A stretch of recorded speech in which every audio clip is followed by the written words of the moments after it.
Hello বন্ধুরা, তোমরা সবাই কেমন আছো? অনেক দিন তোমাদের সাথে কোনো ব্লগ বা ভিডিও শেয়ার করা হয়নি। আগের একটা ভিডিওতে আমি তোমাদেরকে বলেছিলাম আমি বাড়ি থেকে ঝগড়া করে চলে যাচ্ছি। ওটা আসলে তোমাদের সাথে একটু মজাই করেছিলাম, সেরকম কিছু না। তোমরা পুরো ভিডিওটা দেখতে থাকো, বুঝতে পারবে। আমি সকাল সকাল উঠে রেডি হয়ে নিয়েছি।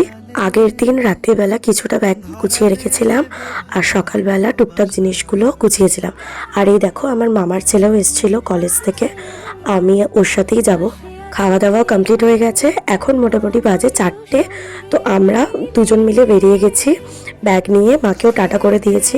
এবারে অনেক দিনের জন্যই গেছিলাম মামার বাড়ি পড়াশোনার জন্যে, টিউশনের জন্যে। এখন মামার বাড়ি খুব একটা যাওয়া হয় না। তো এবারে স্টুডেন্টগুলোরও পরীক্ষা শেষ হয়ে গেছিলো, যেহেতু ছুটি ছিল তাই ভেবেছিলাম একটুখানি মামার বাড়ি থেকে ঘুরে আসে।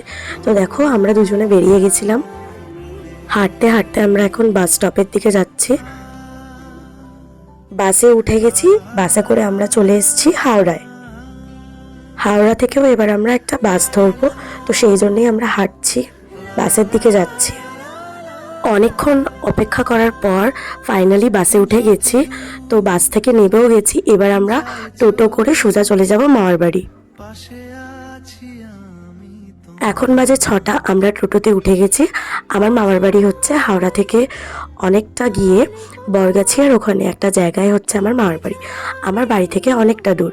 তো এই যে মামার বাড়িতেও চলে এসেছি। এখন আবার রেডি হব, আমরা একটা কালী পুজোয় যাব বলে। এখন বাজে 7টা, তো আমি চলো রেডি হয়ে নিই। আজকের মতো টাটা।